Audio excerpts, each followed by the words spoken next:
Anaemia. আচ্ছা, anaemia মানে কি বলেন তো?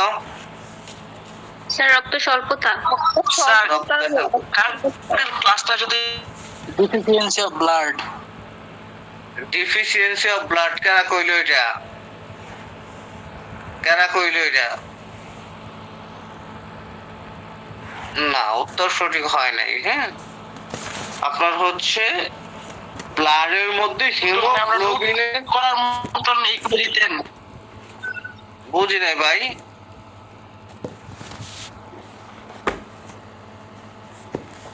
কথা বুঝি নাই। আচ্ছা, আমার যে ক্লাস রেকর্ডটা মিস হয়েছে, হ্যাঁ, কালকে সকাল 10টার দিকে আমাকে কেউ মেসেজ দিবেন। আমি কালকে সকালে 10টার দিকে ওই ভিডিও মানে ভিডিওটা আমি কনভার্ট করব। কনভার্ট কইরা এরপরে আমি হচ্ছে সেই ভিডিওটা আমি আপনাদের গ্রুপে দিব ইনশাআল্লাহ। মনে থাকবো? ওকে স্যার কালকেরটাও তো স্যার গ্রুপে দেওয়া হয় নাই, সমস্যা। কালকের ক্লাস রেকর্ড দেওয়া হয় নাই? স্যার কালকেরটা তো স্যার সমস্যা হয়েছিল স্যার, এই জন্যই তো বলতেছি স্যার, একটু যদি আপনি আমরা নোট করার মতো একটু রিভিউ করে দিতেন।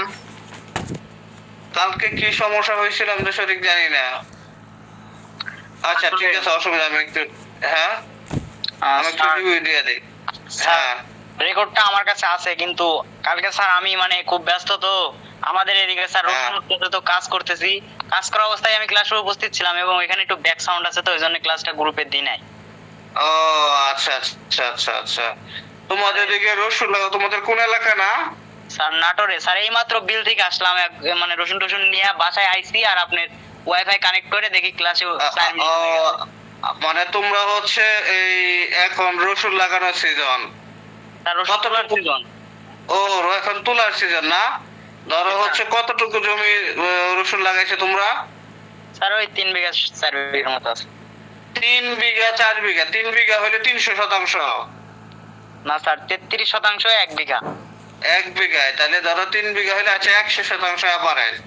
তাহলে 100% হইলে তোমার হচ্ছে 100% হইলে আমাদের অনুযায়ী হচ্ছে তোমার কাঠা হবে কতটুকু? আচ্ছা 15%, 20 কাঠায় 1 বিঘা। আচ্ছা, তোমাদের এখানে 20 কাঠায় 1 বিঘা, কিন্তু আমাদের এখানে কাঠার হিসাবটা অন্যরকম। আমরা হচ্ছে 7.5%ই হচ্ছে 1 কাঠা ধরি। তাহলে তোমার হ্যাঁ 7.5% 1 কাঠা ধরি, সেই ক্ষেত্রে তোমার হচ্ছে 15% আমাদের হচ্ছে 2 কাঠা। হ্যাঁ, তাহলে তোমার হচ্ছে 30% 4 কাঠা, তাহলে হচ্ছে তোমার 60% 8 কাঠা। তাহলে অ্যাভারেজ হচ্ছে ধরো 15 কাঠা জমি। 15 কাঠা জমি হইলে তোমাদের 100% কয় মণ রসুন হবে? তার বিঘায় 40 মণ করে হলেও 3 বিঘা 120 মণ। 120 মণ। 120 মণ। মণ প্রতি রসুন কত বিক্রি করো? স্যার এখন তো দাম কম, একদমই কম, এখন স্যার 1000 2000 টাকা মণ। আর গতবার আগের বার ছিল স্যার 10,000 8,000 এরকম, এবার স্যার লস। ও, মানে তোমরা যদি এখন 1 মণ রসুন বিক্রি করো, সেটা বিক্রি করতে পারবা ধরো সর্বোচ্চ 2000। জি স্যার, মানে গত হাটে বেচছি 2100 টাকা মণ, আর এর আগে সব 1020 টাকা 1400 1500 টাকা মণ। তাহলে এই রসুনটা আমরা আবার এই যে ঢাকা শহর বা আমরা কেজি কিনি হচ্ছে 80-90 টাকা। দ্যাট মিন্স তুমি যদি হচ্ছে 1000 টাকা মণ বিক্রি করো, সেই ক্ষেত্রে তোমার রসুনটার দাম 25 টাকা কেজি। এই 25 টাকার কেজি রসুনটা আমরা যদি ঢাকা শহর কিনি, কম পক্ষে আমাদের 80 টাকা কেজি কিনতে হচ্ছে। জি স্যার, ঢাকার ওইদিকে তারপরে ময়মনসিংহের ওইদিকে আমাদের এদিকে ঘুরতে আসে, এসে নিয়ে যায়। ধরো হচ্ছে আমাদের ময়মনসিংহ যদি এইটা কিনি, ধরো আমি মানে ঈদের বাজারে আমি হচ্ছে পেঁয়াজ রসুন কিনছি, সেটা হচ্ছে 100 টাকা কেজি। তো ঈদের বাজারে ধরো তুমি সর্বোচ্চ যদি এই 2100 বিক্রি করো, তাহলে সেটা 55 টাকা কেজি পড়ছে, তাই না? জি স্যার, 2100 হলে স্যার আমাদের দিকে 990 টাকা করে কেজি। 53 টাকা কেজি। এটা 990 টাকা কেজি? জি স্যার। আর বেটা 990 টাকা কেজি কেমনে হয়? 990 টাকা মণ বলো। মন স্যার, মন স্যার, মন মন মন। তাই তো বলি। তুমি কোন এলাকার? Sir Jessore sir. ও আচ্ছা আচ্ছা আচ্ছা, বুঝতে পারছি। এগুলো তোমরা খুচরা বাজারে বিক্রি করলে তো খুব বেশি প্রফিট পাবা না, কারণ খুচরা বাজারে এত বিক্রি করা যাবে না। বা খুচরা বাজারে তোমাদের ওদিকে কত? স্যার ওরকম জানি না, ধৈর্য স্যার। নাই খুচরা বিক্রি করার স্যার, মন আহ, আচ্ছা আচ্ছা, বুঝতে পারছি। তো সেই ক্ষেত্রে তোমার যদি 55-60 টাকা কেজি বিক্রি করতে পারো, মানে কত টাকা বিক্রি করতে পারলে খরচ ওঠে? স্যার তাও নিম্ন পক্ষে মানে এখনকার যে জমির খরচ আর হচ্ছে সার কীটনাশকের যে দাম স্যার, 3,000 টাকা মন হলে যাই হোক কৃষক বেঁচে যাবে, তাছাড়া পুরাটাই লস। ও রে আল্লাহ, তাহলে তো তোমাদের এবার ব্যাপক লস হইতেছে। কারণ হচ্ছে 3 বিঘে 4 বিঘে জমি, মানে তো এটা হিউজ পরিমাণ, হিউজ পরিমাণ জমিতে তোমার হচ্ছে, তো এটা তো হিউজ একটা লস হচ্ছে। কারণ ধরো তুমি যে 120 মন বিক্রি করো, প্রতি মনে 1,000 টাকা লস হইলেও সেটা তোমার 1,20,000 টাকা লস হচ্ছে শুধু এক সিজনে। তো হিউজ একটা লস কৃষকের জন্য। আল্লাহ। স্যার এবার মানে আগামী বছরও এই বছরও লস কৃষকের। আবার যখন ভালো দাম পাও তখন তোমরা হচ্ছে অনেক ভালো প্রফিট করতে পারো। জি স্যার, 12,000 10,000 টাকা মন লেগে যাবে। ওই জন্য- 10,000 টাকা মন বিক্রি হলে তো তখন রসুনের দাম থাকে 300 টাকা কেজি, বুঝছিস? জি স্যার। আচ্ছা আচ্ছা, বুঝতে পারছি। ঠিক আছে, ওকে।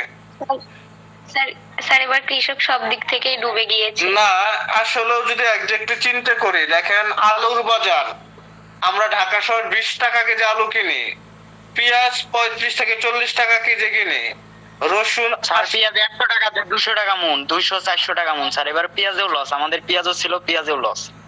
ও, তাহলে তোমরা পেঁয়াজ কুরিয়ার 400 টাকা মন তাহলে তোমরা কুরিয়ার করে আমরা রাত পাঠাই দিও, আমরা বিক্রি করবো নি। জি স্যার, আশা আছে ইনশাআল্লাহ। আমি স্যার আপনি অনলাইনে পারচেজ করেন সোহাগের কাছ থেকে? গাছ সহ স্যার, হ্যাঁ? গাছ কি দেখছেন আপনারা রসুনের? না, আমি রসুনের গাছ দেখছি, হ্যাঁ রসুনের গাছ দেখছি, কিন্তু পেঁয়াজ তো আমরা লাগাইছি না। এমনি তো তোমার হচ্ছে এই যে গাছ দেখছি আর কি, বুঝছো? স্যার আপনার জন্য এক্সট্রা করে আমি থুয়ে দিছি 3-4 জোপা, কুরিয়ারে দিয়ে দিব। আমি জিজ্ঞাসা করতে চাচ্ছি যে আপনাকে দিলে কোন জায়গায় পাঠাবো? না, এইটা তোমার যদি মানে পাঠাও, এটা তো তোমার থাকবে না, নষ্ট হয়ে যাবে না? না স্যার, আমরা তো এই বছর আমরা তুলছি এখন, মনে করেন যে সামনে বর্ষা বন্ধ আবার আমরা লাগাবো, সেই পিছন হিসাবেও রেখে দিব। মানে আমাদের ঘরে যখন উঠবে, মনে করেন যে সামনে যাবার লাগায় কাতি মাস পর্যন্ত আমাদের ঘরে ভালো থাকবে, শুকনো একদম। ও আচ্ছা আচ্ছা আচ্ছা আচ্ছা আচ্ছা আচ্ছা, বুঝতে পারছি। আচ্ছা, এটা ক্লাসে আলোচনা করতেছি তো হয়তো অনেকে মাইন্ড করতে পারে, হ্যাঁ, যে এই পেঁয়াজের আলাপ আবার ক্লাসে কেন, সো এগুলো আমরা পরে জানবো না, হ্যাঁ। আচ্ছা স্যার। তবে আসলে প্রকৃতির সবকিছু সম্পর্কে জানা উচিত, বা আসলে বাংলাদেশের প্রত্যেকটা জেলা বা উপজেলায় ঘোরা উচিত, তাইলে আসলে বিভিন্ন বিষয় সম্পর্কে অনেক জানা যায় যেগুলো আমরা জানি না, হ্যাঁ। যেরকম বিশেষ করে হচ্ছে ধরেন এই পেঁয়াজের ঘের, তারপরে হচ্ছে আপনার রসুনের ঘের, বা হচ্ছে মাছের ঘের, মানে এই যেগুলো কৃষি প্রধান জোন, ওখানে তো অনেক হয়।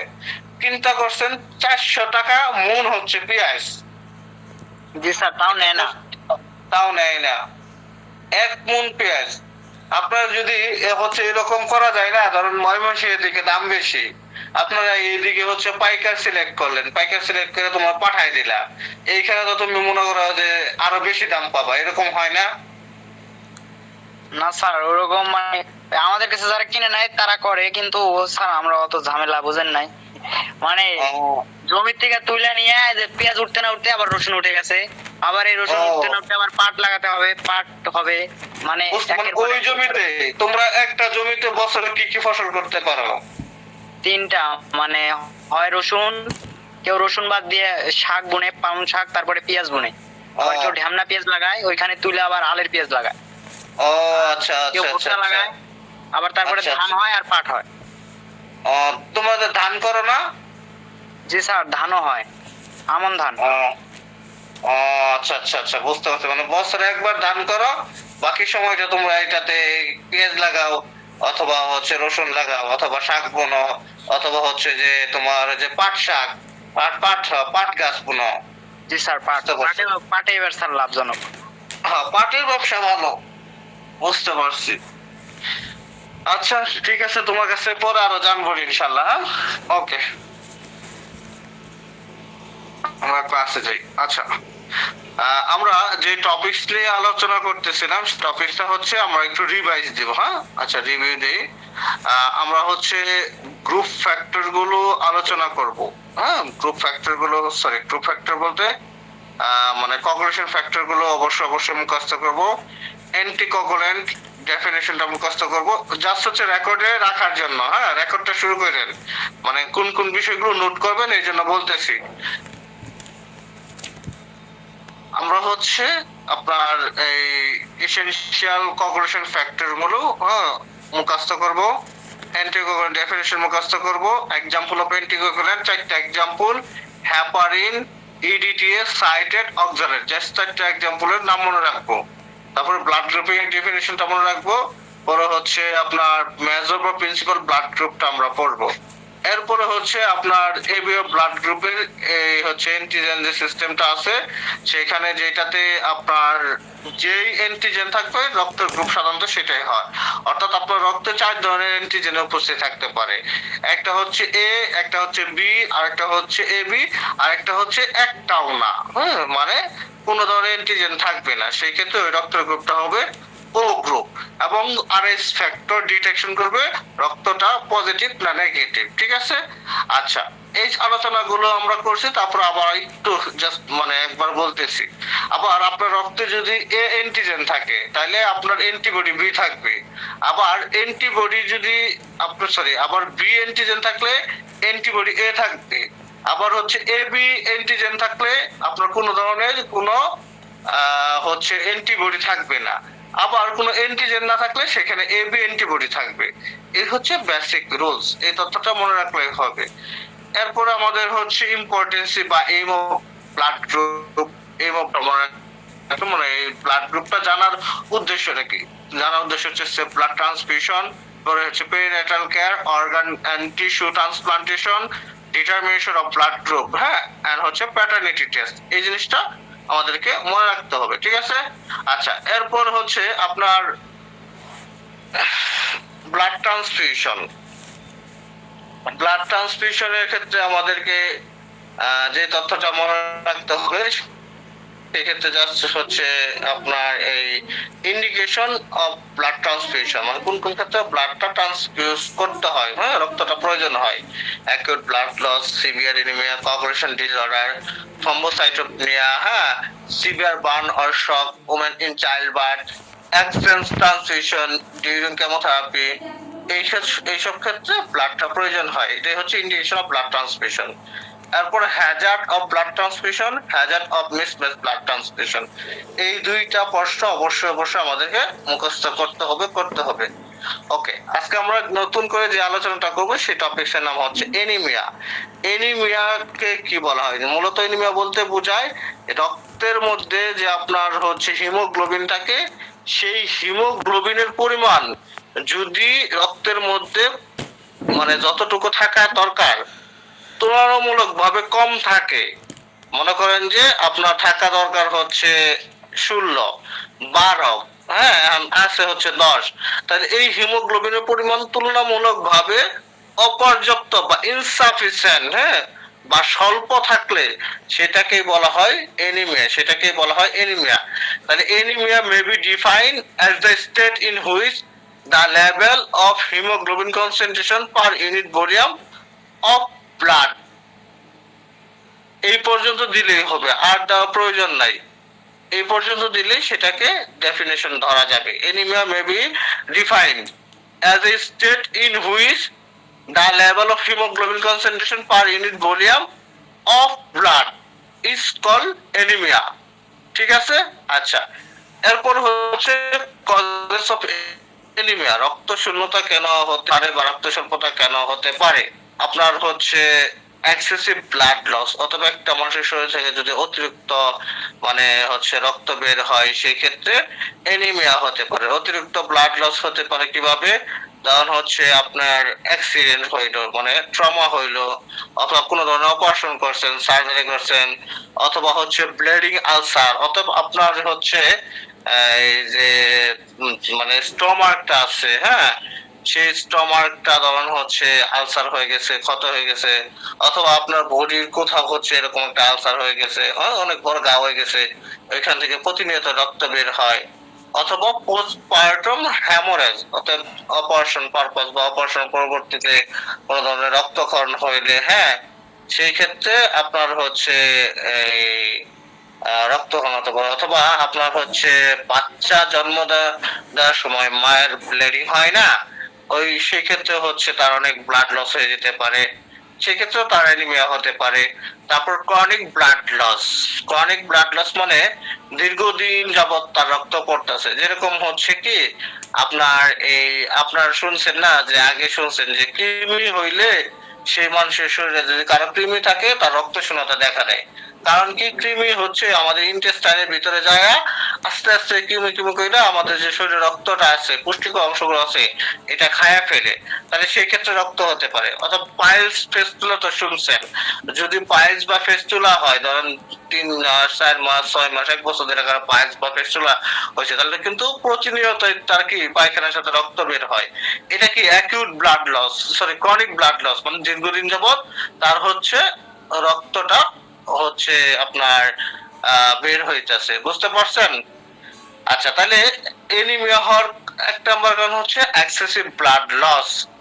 Example trauma, surgery, bleeding ulcer, piles, hookworm infestation. তারপরে ডিক্রিজ প্রোডাকশন অফ আরবিসি, অর্থাৎ আরবিসির উৎপাদনের পরিমাণ কমে যায়। আপনার রক্তের মধ্যে যদি আরবিসির উৎপাদনের পরিমাণ কমে যায়, সেই ক্ষেত্রেও কি, সেই ক্ষেত্রে এনিমিয়া হতে পারে। আরবিসির উৎপাদন কখন কমে যেতে পারে? যদি আপনার বডিতে আয়রনের ঘাটতি থাকে, ভিটামিন বি 12 এর ঘাটতি থাকে, অথবা ফলিক অ্যাসিডের ঘাটতি থাকে, সেই ক্ষেত্রে আপনার হচ্ছে এই মানে পর্যাপ্ত পরিমাণ আরবিসি উৎপন্ন না হয়ে আরবিসি নষ্ট হয়ে যাবে বা ধ্বংস হওয়া শুরু করবে, তখন হচ্ছে আপনার কি এনিমিয়া হতে পারে। তারপরে ধরুন হচ্ছে excessive destruction of red blood sell, অর্থাৎ রেড ব্লাড সেল যতটুকু উৎপন্ন হয়, হ্যাঁ, তার থেকে বেশি নষ্ট হয়ে যেতেছে, ধ্বংস হয়ে যেতেছে। যদি কারো সিকেল সেল, মানে এটা জন্মগত ভাবেই, হ্যাঁ, সিকেল সেল অ্যানিমিয়া বা থ্যালাসেমিয়া হয়, দেখবেন থ্যালাসেমিয়া রোগীর আপনার হচ্ছে প্রতি সপ্তাহে রক্ত প্রয়োজন হয়। কারণ কি জানেন, ওর যে আরবিসিটা উৎপন্ন হয়, উৎপন্ন যতটুকু হয় তার থেকে বেশি নষ্ট হয়ে যায়, তার থেকে বেশি ধ্বংস হয়ে যায়, এই জন্য ওর কি প্রতি সপ্তাহে রক্ত প্রয়োজন হয়। তারপরে অ্যাকোয়ার্ড কজেস হচ্ছে ম্যালেরিয়া রোগ হইলে বা অনেক বেশি তোর হচ্ছে শরীরে বিষক্রিয়া সৃষ্টি হইলে, উইরা গেলে, সেই ক্ষেত্রেও তার হচ্ছে এই সমস্যাটা হতে পারে। কথা বুঝতে পারছেন? ক্লিয়ার? স্যার তাহলে থ্যালাসেমিয়া একটা অ্যানিমিয়া না? থ্যালাসেমিয়া একটা অ্যানিমিয়া না, থ্যালাসেমিয়ার কারণে অ্যানিমিয়া হয়। থ্যালাসেমিয়ার কারণে অ্যানিমিয়া হয়, যে যার থ্যালাসেমিয়া আছে তার হচ্ছে আরবিসি সেল কি হয়, আপনার হচ্ছে যতগুলা উৎপন্ন হয় তার থেকে বেশি ধ্বংস বা নষ্ট হয়ে যায়। এই জন্য আপনার হচ্ছে এই মানে রক্ত শূন্যতা দেখা দেয়। এখন যদি কথার কথা আপনাদের এইভাবে মনে না থাকে, এরকম পয়েন্ট টু পয়েন্ট, হ্যাঁ, যদি মনে না থাকে, তাহলে আপনারা কজেস অফ এনিমিয়া এই কথা কই লেখা একটা ডাক দিয়া 1 number trauma, surgery, bleeding ulcer, piles, hookworm infestation, peptic ulcer, iron deficiency, vitamin B 12 বা folic acid deficiency, aplastic anaemia, leukaemia, thalassaemia, sickle cell anaemia, drug, toxin, burn, malaria, হ্যাঁ, তারপর ডিক্রিজ অফ আরবিসি প্রোডাকশন। এইভাবে আপনি 7-8টা example দিয়ে দিলেও হবে। কথা কি বুঝতে পারছেন? খুব গুরুত্বপূর্ণ জি, একটা স্যার। প্রশ্নের জন্য 2টা ওয়ে দেখাই দিলাম।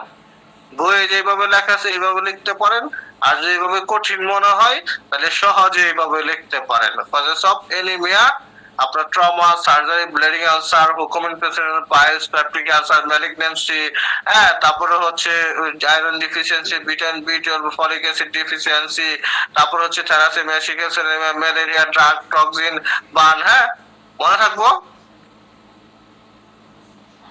ওকে। এরপর খুব গুরুত্বপূর্ণ, common causes of anaemia in Bangladesh. Common causes of anaemia in Bangladesh.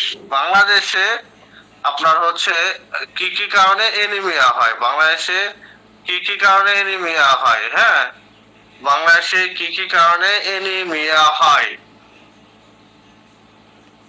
এই কারণগুলো আপনাকে লিখতে বলছে। এই প্রশ্নটা পরীক্ষা আসার মতো, what are the common causes of anaemia in Bangladesh, বাংলাদেশে কি কি কারণে এনিমিয়া হয়। নিউট্রিশনাল ডিফিসিয়েন্সি, একটা মোস্ট কমন হচ্ছে নিউট্রিশনাল ডিফিসিয়েন্সি, অর্থাৎ পুষ্টির অভাব। আমাদের দেশের মানুষের সত্যি কথা বলতে মানে পুষ্টিকর যে খাবার এটা সবাই খাইতে পারে না। এজ এ রেজাল্ট তার বডিতে আয়রনের মানে ঘাটতি থাকে, তারপরে হচ্ছে ফলিক অ্যাসিডের ঘাটতি থাকে, ভিটামিন B12 এর ঘাটতি থাকে, হ্যাঁ তারপরে ভিটামিন সি এর ঘাটতি থাকে। তাহলে এই নিউট্রিশনাল ডিফিসিয়েন্সি হচ্ছে একটা কারণ। আর একটা হচ্ছে প্যারাসাইটিক ইনফেকশন, যদি এটার হার বা পরিমাণ এখন কমে গেছে। আগে হচ্ছে আপনার অনেক বেশি প্যারাসাইটিক ইনফেকশন ছিল, আগে হচ্ছে মানুষ এত হচ্ছে নিট এন্ড ক্লিন থাকতো না, বা হচ্ছে স্বাস্থ্য ব্যবস্থা বা মানুষ এত মানে গুছায় সুন্দর করে থাকতো না, পরিষ্কার পরিচ্ছন্ন থাকতো না, যার কারণে কি তাদের কৃমি হইতো বেশি, হ্যাঁ পরে হইতেছে ম্যালেরিয়া রোগ হইতো বেশি। এখন এগুলো হয় না। তো hookworm infestation and malaria, parasitic infection হচ্ছে এক্সাম্পল হচ্ছে hookworm infestation and malaria. Chronic blood loss, হ্যাঁ ক্রনিক ব্লাড লস জ্বর হচ্ছে এই মানে মহিলাদের বা হচ্ছে মানে মহিলাদের দীর্ঘদিন যাবত ব্লিডিং হওয়ার যে ব্যাপারটা, হ্যাঁ এই কারণে হতে পারে। অথবা তখন হচ্ছে আপনার প্র্যাকটিক্যালসের কারণে থাকতে পারে, তারপরে হচ্ছে পাইলসের কারণে হতে পারে, জিআই হচ্ছে ব্লিডিং হতে পারে। জিআই ব্লিডিং মানে কি আপনার পায়খানার সাথে রক্ত যাওয়া, যেটা এইসব কারণেও তার হচ্ছে আপনার এই এনিমিয়া হতে পারে। তারপরে হিমোগ্লোবিনোপ্যাথিস, অর্থাৎ হিমোগ্লোবিনের অসুস্থতা, যেরকম থ্যালাসেমিয়া হতে পারে, সিকেল সেল অ্যানিমিয়া হতে পারে। সিকেল সেল অ্যানিমিয়া খুব বেশি একটা নাই, তারপরে হচ্ছে আপনার এই ট্রাইবাল রিজনে একদম আঞ্চলিক মানে গ্রামের দিকেও আপনার থাকতে পারে। তারপর ক্রনিক ডিজিজ মানে দীর্ঘদিন যাবত যদি কারো টিবি রোগ থাকে, হ্যাঁ কিডনি রোগ থাকে, তারপরে হচ্ছে বিভিন্ন ধরনের ইনফেকশন থাকে, সেই ক্ষেত্রেও তার হচ্ছে এনিমিয়া হতে পারে। তাহলে বাংলাদেশের মানুষের এনিমিয়া হওয়ার কারণ কি? Nutritional deficiency, parasitic infection, chronic blood loss, haemoglobinopathies, tuberculosis, chronic kidney disease, chronic infection. কথা বুঝতে পারছেন? এখন যদি এই প্রশ্নটা রিটেনে আসে, শুধু এইটুকু আসে, what are the common causes of anaemia in Bangladesh, পরীক্ষায় আসার মতো খুব গুরুত্বপূর্ণ একটা প্রশ্ন, তাহলে আপনারা কতটুকু দিবেন? Nutritional deficiency, iron deficiency, folic acid deficiency, vitamin B12 deficiency example. Parasitic infection লেখা হুকওয়ার্ম ইনফেস্টেশন, ম্যালেরিয়া। তারপর chronic blood loss, menorrhagia in women, আর হচ্ছে পেপটিক আলসার ডিজিজ, পাইলস। তারপর haemoglobinopathies, thalassaemia, sickle cell disease. Chronic disease, tuberculosis, chronic kidney disease, আর হচ্ছে chronic infection. এইভাবে আপনাকে লিখতে হবে। লিখতে পারবেন না? জি স্যার। এই প্রশ্নটা মুখস্থ করা খুব জরুরি, এই প্রশ্নটা মুখস্থ করা খুব জরুরি। সো এই প্রশ্নটা আপনাদেরকে মুখস্থ করতেই হবে। আচ্ছা, এরপরে হচ্ছে ক্লাসিফিকেশন অফ এনিমিয়া। হ্যাঁ, আমি আপনাদেরকে এই একটা ক্লাসিফিকেশন সেদিন শিখিয়েছিলাম, anaemia classification, acute anaemia, moderate anaemia আর সিভিয়ার এনিমিয়া, তাই না? কিন্তু আজকে দেখতেছি আমরা এটাছে মাইক্রোসাইটিক, নর্মোসাইটিক, ম্যাক্রোসাইটিক, তাহলে স্যারের কথা মিললো না, মিললো। এটা হচ্ছে মরফোলজিক্যাল ক্লাসিফিকেশন, আর আমারটা হচ্ছে আপনার অ্যাকর্ডিং টু হিমোগ্লোবিন রেঞ্জ, হিমোগ্লোবিনের পরিমাণ অনুসারে ক্লাসিফিকেশন। হিমোগ্লোবিনের পরিমাণ যদি একটু কম থাকে, যেরকম তার 12 থাকার কথা 11 আছে, তাহলে অ্যাকিউট এনিমিয়া। আবার যদি 8, 9 বা 7 থাকে, তাহলে সেটা হচ্ছে মডারেট মানে মধ্যম রেঞ্জের এনিমিয়া। আবার 6 বা 6 নিচে থাকলে সেটা হচ্ছে সিভিয়ার এনিমিয়া। শুধুমাত্র সিভিয়ার এনিমিয়ার ক্ষেত্রে কি রোগীকে দ্রুত রক্ত দিতে হবে, ব্লাড ট্রান্সফিউশন করতে হবে, তাই না? আচ্ছা, আর এখন আমরা এখানে যে ক্লাসিফিকেশন শিখবো সেটা হচ্ছে মরফোলজিক্যাল ক্লাসিফিকেশন। অর্থাৎ এই হচ্ছে আপনার হিমোগ্লোবিন যে আছে, ওই হিমোগ্লোবিনের সে আকারের উপর ডিপেন্ড করে যে ক্লাসিফিকেশনটা, এটা হচ্ছে মরফোলজিক্যাল ক্লাসিফিকেশন। মরফোলজিক্যাল ক্লাসিফিকেশনের 1 নম্বর যে পয়েন্টটা আছে সেটার নাম হচ্ছে মাইক্রোসাইটিক হাইপোক্রমিক এনিমিয়া। 2 নম্বর হচ্ছে নর্মোসাইটিক নর্মোক্রমিক এনিমিয়া। 3 নম্বর হচ্ছে ম্যাক্রোসাইটিক এনিমিয়া, তাই না? আচ্ছা, এখন আপনারা হচ্ছে এই ফ্রান্সের প্রেসিডেন্টের নাম কি জানেন? ফ্রান্সের প্রেসিডেন্ট বা প্রধানমন্ত্রী ম্যাক্রন। নাম কি? ম্যাক্রন। নাম কি? ম্যাক্রো। চিনছেন? ফ্রান্সের প্রধানমন্ত্রী চিনছেন? জি স্যার। ওর নাম হচ্ছে ম্যাক্রো। তাইলে এই জিনিসটা মরফোলজিক্যাল ক্লাসিফিকেশনটা আমরা খুব সহজেই মনে রাখতে পারবো ওই ম্যাক্রোর নাম দিয়ে। কিভাবে? ম্যাক্রোপিএম। ম্যাক্রোপিএম মাইকোতে চড়ে, মনে করেন যে গাড়ি যে চড়ে ওই গাড়িটার নাম হচ্ছে মাইকো। আইটি, আইটি মানে অর্ডন, ফেসবুক, টুইটার, তারপর হোয়াটসঅ্যাপ, মেসেঞ্জার, টেলিগ্রাম, এগুলো হচ্ছে নরমাল সাইট। এগুলো নরমাল সাইট না, আর অফিশিয়াল এগুলো হচ্ছে নরমাল সাইট। ওগুলো কি দেখাশোনা করতেছে বা চেক করতেছে। তাহলে আমি যদি চিন্তা করি যে ম্যাক্রোপিএম, হ্যাঁ, মাইক্রোতে চলে, তারপরে হচ্ছে আপনার IT a normal site, IT a normal site, এইচ এ দেখাশোনা করে, তখন হচ্ছে ম্যাক্রোপিএম সকালে ঘুমোতে উঠা আর ওই যে মাইক্রো গাড়ি আছে, এই মাইক্রো গাড়ির মধ্যে উঠা বইয়া ও একটা ল্যাপটপ নিয়ে ওর অফিসে যে নরমাল যে সাইট আছে, হ্যাঁ, মানে ওগুলো তো আইটি, ওগুলো আইটি না, ইনফরমেশন টেকনোলজি সাইট না, ওই আইটি গুলো দেখাশোনা করতেছে, আইটি এর এইচ এ দেখাশোনা করতেছে। এই কথা যদি বেড়ে রাখেন তাহলে এই এক্সাম্পলটা মনে রাখা খুব সহজ, বা মরফোলজিক্যাল ক্লাসিফিকেশনটা মনে রাখা সহজ। কিভাবে? ম্যাক্রোপিয়াম মানে ম্যাক্রোসাইটিক, পি তে কি পার্নিসিয়াস এনিমিয়া, এম তে কি মেগালোব্লাস্টিক এনিমিয়া। অর্থাৎ ম্যাক্রোসাইটিক এনিমিয়ার এক্সাম্পলও মনে রাখা সহজ, ম্যাক্রোপিয়াম, পার্নিসিয়াস এন্ড মেগালোব্লাস্টিক। মাইকোতে চড়ে, মাইকো মানে কি? মাইকোতে চড়ে আইটি, মাইকো মানে মাইক্রোসাইটিক হাইপোক্রমিয়া, আইটি মানে আয়রন ডিফিসিয়েন্সি, টি হচ্ছে থ্যালাসেমিয়া, টি হচ্ছে থ্যালাসিয়া। এর নরমাল সাইট মানে নরমোসাইটিক নরমোক্রমিক, এইচ এ হেমোলাইটিক এনিমিয়া, এটা হচ্ছে প্লাস্টিক এনিমিয়া। কথা মনে থাকবো? আচ্ছা, তাহলে এই মরফোলজিক্যাল ক্লাসিফিকেশন মানে মরফোলজিক্যাল ক্লাসিফিকেশন অফ এনিমিয়া, এইটা যখন আসবে জাস্ট এই হিটটা বা এই পয়েন্টটা মনে রাখবেন, তাহলে খুব সহজেই আপনি মরফোলজিক্যাল ক্লাসিফিকেশনটা এক্সাম্পল সহ বলতে পারবেন। আমি যদি বলি যে মাইক্রোসাইটিক হাইপোক্রমিক এনিমিয়ার এক্সাম্পল বলো, আপনি খুব সুন্দর করে বলবো আইটি মানে আয়রন ডিফিসিয়েন্সি, টিতে থ্যালাসেমিয়া। যদি বলি ম্যাক্রোসাইটিক এনিমিয়ার এক্সাম্পল বলেন মেগালোব্লাস্টিক, পার্নিসিয়াস এনিমিয়া, খুব সহজেই বলতে পারবেন। পারবেন না? পারবেন ইনশাআল্লাহ। ওকে, এরপর আপনার হচ্ছে ইটিওলজিক্যাল ক্লাসিফিকেশন, অর্থাৎ কারণবশত কি কি কারণে আপনার এনিমিয়া ওইটার উপর ডিপেন্ড করে এনিমিয়ার আবার ভাগ করছে। ব্লাড লস এনিমিয়া বা haemorrhagic anaemia, acute haemorrhage, chronic blood loss anaemia due to impaired red blood cell production, অর্থাৎ মানে পর্যাপ্ত পরিমাণ ব্লাড সেল উৎপন্ন হতে পারে না, এর কারণে যে এনিমিয়া হয়, যেমন আয়রন ডিফিসিয়েন্সি এনিমিয়া হয়, মেগালোব্লাস্টিক এনিমিয়া হয়, পার্নিসিয়াস এনিমিয়া হয়, aplastic anaemia, anaemia due to chronic disease. তারপরে হেমোলাইটিক এনিমিয়া, মানে হেমোলাইটিক বলতে কি বোঝায়? হেমোলাইটিক বলতে বোঝায় যে আপনার হচ্ছে আরবিসি ডিস্ট্রাকশন হয়ে যায়, due to increased RBC destruction, অর্থাৎ আপনার হচ্ছে যে মানে যতটুকু উৎপন্ন হচ্ছে তার বেশি আরবিসি কি বেশি নষ্ট হয়ে যাইতেছে।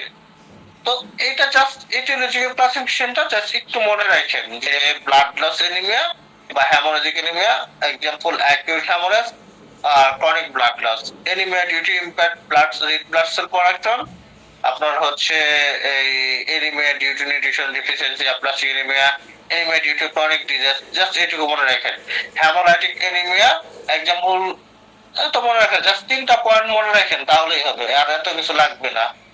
ঠিক আছে, ওকে। তাহলে আমরা ক্লাসিফিকেশনের ক্ষেত্রে মরফোলজি ক্লাসিফিকেশনটা খুব সুন্দর করে মুখস্থ হবে ইনশাআল্লাহ। এরপর আপনার হচ্ছে diagnosis of type of anaemia, clinical lab investigation, হ্যাঁ, এই জিনিসগুলো এখানে আপনার হচ্ছে দেওয়া হয়েছে। আচ্ছা, এনিমিয়ার সাধারণ লক্ষণ কি? আচ্ছা, সিমটম আর সাইনের মধ্যে পার্থক্য কি বলতে পারবেন? সিমটম আর সাইন কি বলেন তো? সিমটম কি বলেন স্যার? রোগী মানে যেটা মানে বলে ডাক্তারকে, সেটা হচ্ছে সিমটম, আর হচ্ছে ডাক্তার যেটা মানে ই করে, প্রেসক্রাইব করে। জি স্যার, আইডেন্টিফাই। এটা হচ্ছে সাইন। আচ্ছা, এক কথায় মনে করেন যে আপনি এই ডাক্তার কাছে গেলেন, যা বলতেছেন স্যার রাতে খাইলে ক্ষুধা লাগে না, ঘুমাইলে চোখকে দেখি না, স্যার এই কোমর বেদনা, এই মাথা বেদনা, এই পেট বেদনা, হ্যাঁ, এই যে সব কমপ্লেন যে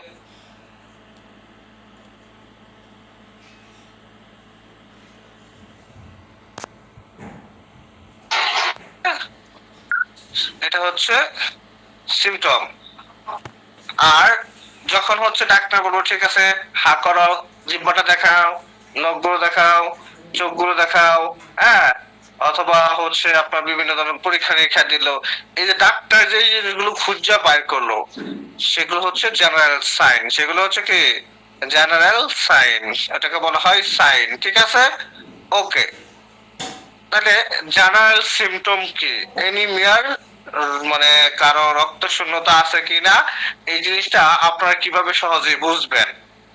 ফ্যাটিগো, তার হচ্ছে আপনার এই মানে শরীর দেয়া হচ্ছে মানে পানি বের হবে, হয়রান হয়রান লাগবে, শরীরের মধ্যে বল শক্তি কম পাবে, উইকনেস থাকবে, সহজে টায়ার্ড হয়ে যাবে, তারপরে শ্বাসকষ্ট হবে, shortness of breadth on exertion, তারপরে হচ্ছে পালপেশন থাকবে, পালপেশন মানে এরকম হবে, ড্রিজিনেস থাকবে, ফেন্টিং, মাথা হেডেক থাকবে, পোর কনসেন্ট্রেশন থাকবে, কোনো কিছুতে তার কি মনোযোগ থাকবে না, ক্ষুধামন্দ ভাব থাকবে।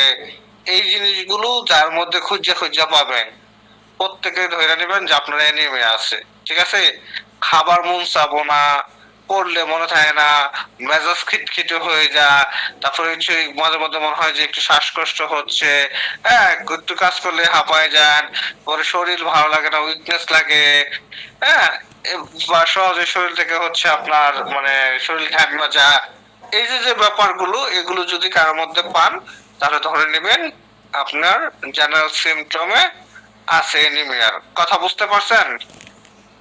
আচ্ছা, এরপর জেনারেল সাইন, হ্যাঁ, যেগুলো খুঁজে পাওয়া যাবে, যে আপনার স্কিন একটু প্যাল স্কিন হয়ে যাবে, হ্যাঁ, তারপর চোখের মধ্যে আপনার এই মানে চোখ উঠে না, মানুষ আগে গ্রামের মানুষ বলে না চোখ উঠে যায় মানে ময়লা জমা চোখ ফুললা যা, তারপরে হচ্ছে নেইল গুলো হচ্ছে বঙ্গুর টাইপের হয়ে যাবে, হ্যাঁ, তারপরে হচ্ছে আপনার হার্ট বিট অনেক বাইরা যাবে, ট্রাকিকার্ডিয়া হবে, হ্যাঁ, তারপরে হচ্ছে আপনার এই আপনার হচ্ছে এই মানে ঠান্ডা লাগার যে প্রবণতাটা, হ্যাঁ, এই জিনিসটা হচ্ছে দেখা দিবে।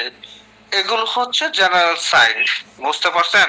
মানে আপনি যখন হচ্ছে একটা ডাক্তার কাছে যাবেন, যা বলতেছেন স্যার আমার তো অনেক উইকনেস থাকে, সহজেই হচ্ছে ক্লান্ত হয়ে যায়, হ্যাঁ, মাঝে মধ্যে একটু শ্বাসকষ্ট ফিল হয়, বা মেজাজ খিটখিটে হয়ে যায়, খাইতে মন চায় না, হ্যাঁ, বা হচ্ছে কোনো দিকে মনোযোগ থাকে না, তখন আপনার ডাক্তার স্ক্রিন দেখবে, হ্যাঁ, তারপর আপনার হচ্ছে হার্টবিট চেক করবে, তারপরে হচ্ছে আপনার ঠান্ডা লাগছে কিনা বা ঠান্ডা লাগে কিনা জিজ্ঞাসা করবে। যখন এই জেনারেল সাইন এন্ড সিমটম সবকিছু একসাথে মিল হবে তখন বোঝা যাবে না আপনি এনিমিয়াতে ভুগতেছেন। বুঝতে পারছেন? তাহলে general sign and general symptom এগুলো মনে রাখেন, মুখস্থ রাখা খুব জরুরি যে এরকম না, মনে রাখেন। ওকে, এরপর হচ্ছে আপনার specific feature depending on cause. হ্যাঁ, মানে স্পেসিফিক কি কি লক্ষণ দেখা দিতে পারে। আয়রন ডিফিসিয়েন্সি এনিমিয়া হইলে সেই ক্ষেত্রে তার নেলগুলো ভঙ্গুর হয়ে যাবে। হ্যাঁ, তারপরে হচ্ছে এই আপনার নেলগুলো একটু হচ্ছে চুক্ষা টাইপের হয়ে যাবে। তারপর জিহ্বাতে ঘা হবে। হ্যাঁ, পরে হচ্ছে যে ঠোঁট আছে না, ঠোঁটের কোনা দিয়ে ঘা হবে। এই লক্ষণগুলো দেখা দিতে পারে।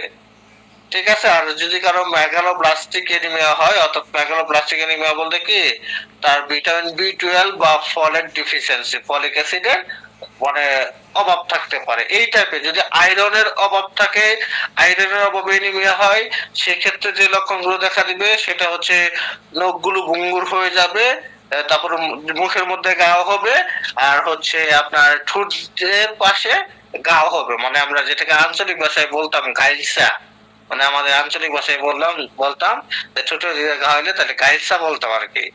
এরকম ঠোঁটের কোনা দিয়ে ঘা হবে, জিহ্বাতে ঘা হবে, আর নখগুলো ভঙ্গুর হয়ে যাবে। এই লক্ষণ যদি দেখা দেয় তাহলে আমরা বুঝে নেব তার আয়রনের ঘাটতি আছে এবং তার আয়রন ডিফিসিয়েন্সি এনিমিয়া হয়েছে। আর যদি ভিটামিন বি12 বা হচ্ছে ফলিক অ্যাসিডের হচ্ছে অভাবে আপনার এনিমিয়া হয়, সেটাকে বলা হয় মেগালোব্লাস্টিক এনিমিয়া। সেই ক্ষেত্রে আপনার হচ্ছে এই জিহ্বার মধ্যে বড় বড় ঘা হতে পারে। হ্যাঁ, তারপরে হচ্ছে আপনার বডিতে নিউরোলজিক্যাল প্রবলেম হতে পারে। নিউরোলজিক্যাল প্রবলেম কি, যে হাত অবশ অবশ লাগতেছে, পা অবশ অবশ লাগতেছে, বা আপনি হচ্ছে এই হাঁটায় শক্তি পাইতেছেন না, হাঁটতে গেলে বাইকা যাইতেছেন, মানে গেট ডিস্টারবেন্স হতে পারে। হ্যাঁ, বা হাঁটতেছেন হঠাৎ করে পইড়া যাইতেছেন, এরকম হয় না অনেকের? এই ধরনের অসুবিধা হতে পারে। বুঝতে পারছেন? এগুলো আপনাদের জানা খুব বেশি গুরুত্বপূর্ণ, তারপরে একটু জেনে নিলেন। আচ্ছা, হেমোলাইটিক এনিমিয়া হইলে সেই ক্ষেত্রে আপনার জন্ডিসের লক্ষণ দেখা দেবে। হ্যাঁ, প্রস্রাব অনেক বেশি হলুদ থাকবে। তারপরে আপনার যে স্প্যালিন আছে, হ্যাঁ প্লিহা আছে, এটা আকারে বড় হয়ে যেতে পারে। বুঝতে পারছেন? আর অ্যাপ্লাস্টিক এনিমিয়ার লক্ষণ কিভাবে বোঝা যাবে? আপনার হচ্ছে এই ফ্রিকোয়েন্ট ইনফেকশন, অর্থাৎ আপনার বডিতে অনেক বেশি ইনফেকশন হয়ে যায়, কোথায় অল্পতেই ইনফেকশন হয়ে যায়, বডিতে অনেক বেশি ব্লিডিং হয়। হ্যাঁ, এই সমস্যাগুলো দেখা দিলে বোঝা যাবে যে আপনার অ্যাপ্লাস্টিক এনিমিয়া হতে পারে। কথা বুঝতে পারছেন? ওকে, জি স্যার, ওকে। আচ্ছা আচ্ছা, এরপর হচ্ছে কিছু ইনভেস্টিগেশন দিছে, basic test by scanning, CBC দিব। আপনার প্রকৃতপক্ষে এনিমিয়া হয়েছে কিনা এটা টেস্ট করার জন্য কমন একটা টেস্ট, সেটা হচ্ছে সিবিসি। সিবিসি দিলে আপনার হিমোগ্লোবিনটা আমরা কনফার্ম হতে পারবো। পরে পিসিবি, প্যাক্সেল ভলিউম, এই পিসিবির পরিমাণটা বোঝা যাবে, অর্থাৎ আপনার বলতে ইলেকট্রোলাইটের লেভেলটা কি। তারপরে এমসিবি, হ্যাঁ মেইন কর্পাসকুলার ভলিউম, হ্যাঁ এই জিনিসগুলো দেখা দিতে পারে। তারপরে হচ্ছে আপনার এই আয়রন স্টাডির জন্য আপনার বডিতে কতটুকু আয়রন আছে সেটার জন্য serum iron, total iron binding capacity, serum ferritin, হ্যাঁ এই টাইপের টেস্ট দিতে পারি। পরে ভিটামিন স্টাডি করার জন্য, অথবা আপনার বডিতে ভিটামিন বি12 বা ঘাটতি আছে কিনা, এই জন্য হচ্ছে আপনার সিরাম ভিটামিন বি12 টেস্ট আছে। তারপরে টেস্ট ফর হেমোলাইসিস, হ্যাঁ হেমোলাইসিস মানে আপনার যে এই আরবিসিটা ঠিক মতো উৎপন্ন হচ্ছে কিনা বা পরিমাণে কমে গেছে কিনা, এই জন্য হচ্ছে আপনার কিছু টেস্ট দিতে পারে। ডাইরেক্ট কম টেস্ট বেশি দেয়, তারপরে ইনডাইরেক্ট বিলিরুবিন টেস্ট বেশি দেয়, হ্যাঁ রেটিকুলোসাইট কাউন্ট দেয়। তারপর স্পেশাল কিছু test, haemoglobin electrophoresis, bone marrow examination, হ্যাঁ এই টেস্টগুলো সাধারণত দিয়ে থাকে। বুঝতে পারছেন? ওকে, এখানে এগুলো আপনাদের মুখস্থ করা খুব জরুরি যে এরকম না, তারপরে জাস্ট জানার জন্য আপনারা জেনে থাকবেন, আর কিছুই না। এরপর আপনার হচ্ছে